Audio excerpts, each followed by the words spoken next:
In addition, the World Trade Organization had been established to use more economic incentives to tie nations together, as they would somewhat, not regulate, but look over the rules for trading between nations. In specific, the primary motive behind the World Trade Organization was to tie the producers, exporters, and importers together to set up these global corporations that ultimately led to economic globalization because they would tie these nations together. And although the World Trade Organization heavily advocated for free trade in the hope to improve the living standards for individuals, ensure balanced utilization of resources, and aiming to protect the environment, many detested the glowing global equalities, which led to protesters from all over the world. For example, specifically in Seattle, there were many violent protests because the people felt that they were being overshadowed by these global corporations, and their say and impact in society was lessening. The World Trade Organization also enabled nations to implement future schemes related to trade and tariff restrictions, and facilitated communication and operations between nations to settle disputes, which reinforced cultural and global interaction between countries. In addition, after World War II, the World Bank and International Monetary Fund had been established, and these were focusing on the negatives of what happened during the Great Depression and the World War II and all of these wars put together.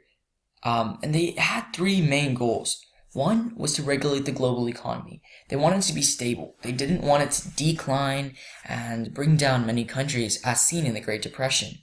And this ties into the next one. They wanted to prevent another global depression. They realized the strain it had put on nations together as corporations had fallen and many important ties to countries had also diminished. Now, this also ties into the third one.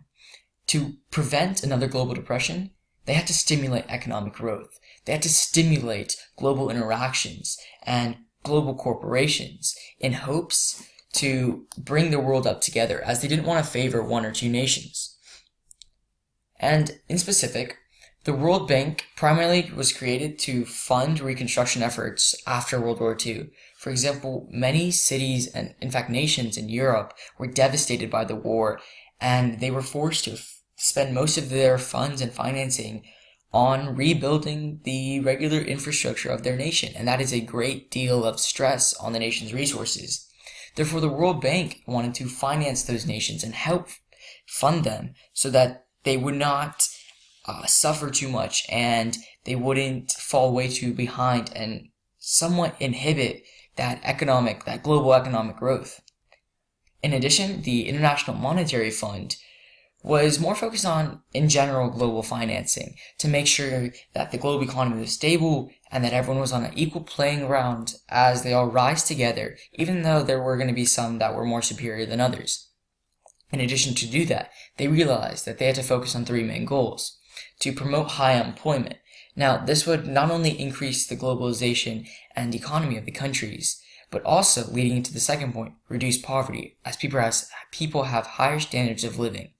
In addition, they wanted to support countries in financial crises, similar to the World Bank, but more in general, as they realized that those financial crises can inhibit a country from stimulating economic growth. Thank you for watching, and that should conclude our video. I hope you enjoyed, and if you'd like to go back and touch any key points, please refer to either our works cited or rewatch the videos.